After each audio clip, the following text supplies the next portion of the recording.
Picture a girl crouched at the edge of a river, somewhere in the world, tens of thousands of years before anyone had thought to invent writing. She looks down, there's blood on her legs. Nobody warned her this was coming. There's no one nearby to ask, no mother who explained it in advance, no older girl with something tucked away to hand her. Just her, a quiet river, and a body that has just decided, without asking permission, that today is the day.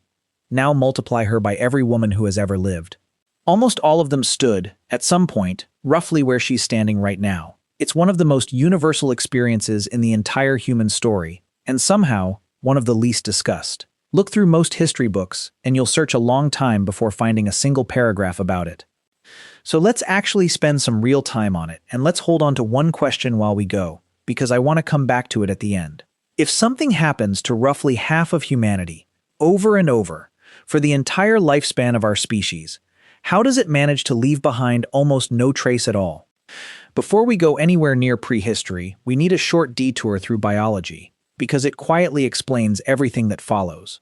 Puberty isn't simply a calendar ticking forward. From an evolutionary standpoint, your body is running a kind of audit on itself. Are there enough resources here to actually carry a pregnancy through to term? In the 1970s, biologist Rose Frisch, working at Harvard, proposed what became known as the critical fat hypothesis, the idea that a girl's body needs to cross a minimum threshold of stored body fat, somewhere around 17%, before menstruation will begin at all. It's worth being honest that Frisch's specific numbers were challenged in later decades. Other researchers pointed out real methodological problems with measuring body fat precisely, and argued that brain maturation, not fat percentage alone, may be doing more of the work than Frisch originally proposed. But the core insight underneath her theory, that the body is reading its available energy supply before committing to something as costly as reproduction, has held up well and remains broadly accepted. Age isn't really the trigger. Available fuel is. Your body checks its own reserves before signing off on anything as expensive as a pregnancy. Which raises an interesting question. If fuel really is the gatekeeper, when did puberty actually arrive for women living deep in prehistory? Almost certainly later than you'd assume. In modern, well-nourished populations, a first period tends to arrive around age 12 or 13. But anthropologists have had the chance to study communities still living closer to that older way of life. Among them, the Kung people of the Kalahari Desert in southern Africa.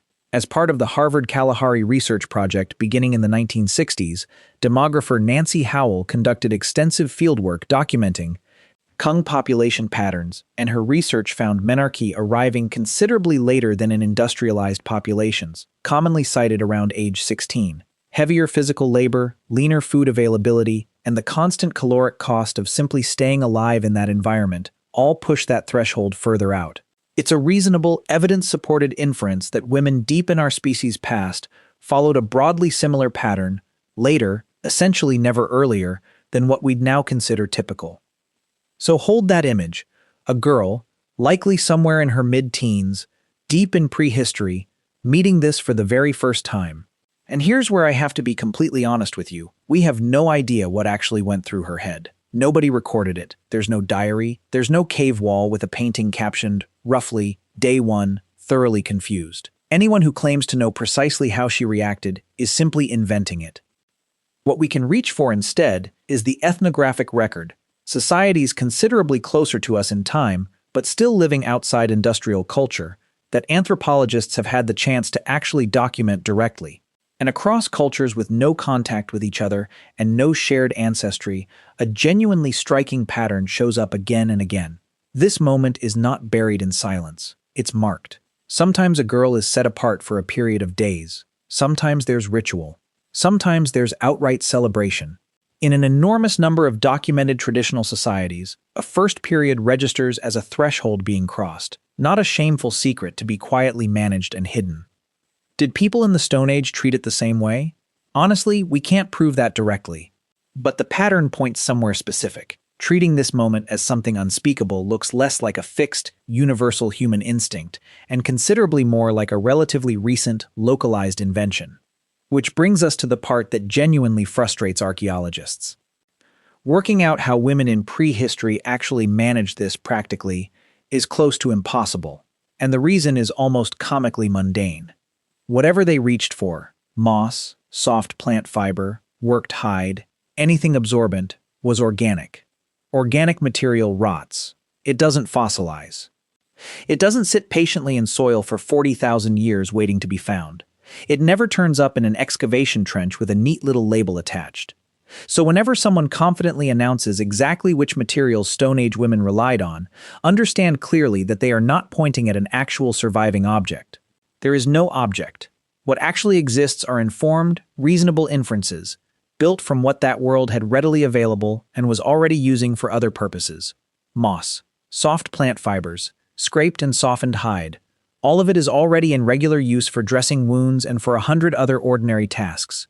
It's a short, sensible leap to assume the same materials serve this purpose too, but sensible is not the same thing as demonstrated, and any careful historian will say exactly that out loud. The direct physical evidence simply didn't survive.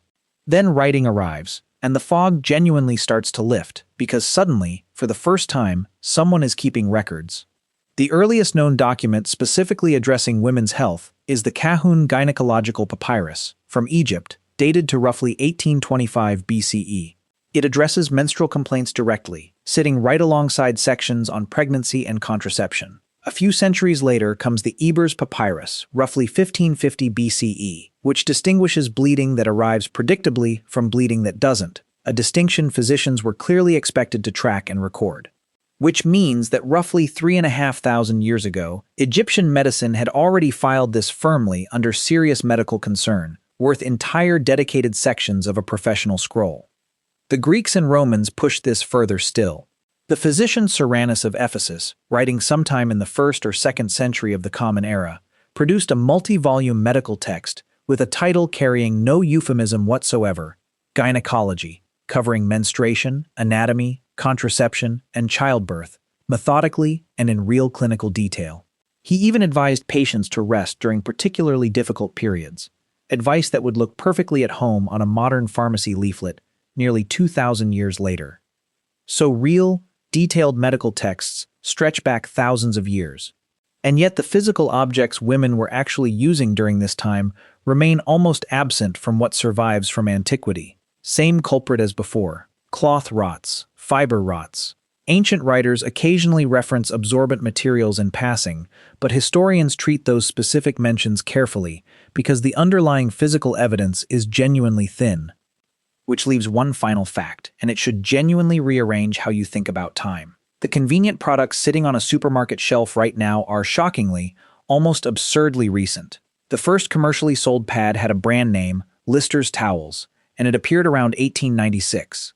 It quietly failed. Victorian-era society considered the product too indecent to advertise openly, and too embarrassing for a customer to even name aloud at a store counter. What actually changed things, unexpectedly, was a war.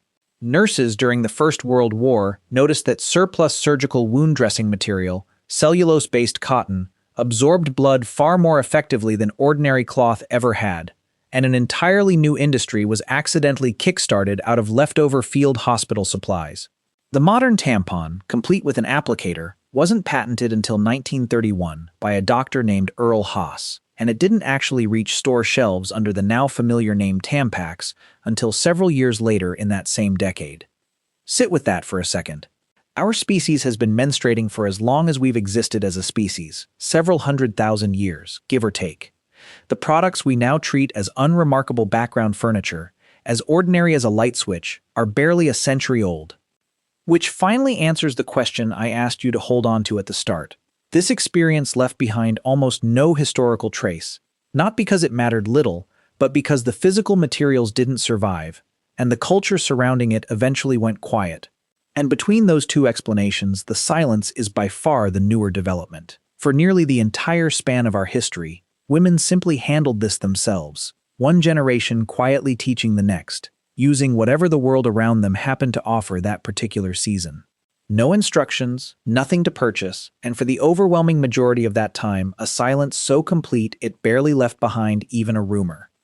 So the next time you walk past that aisle without giving it a second thought, consider what it actually replaced. Nothing at all. Consider the girl at the river, and the tens of thousands of years of girls who stood exactly where she stood, before her and after her, meeting that morning with no explanation, no equipment, and simply getting on with the rest of the day regardless. That is one of the steadiest, most continuous threads running through everything our species has ever done. And almost nobody, until now, ever bothered to write it down.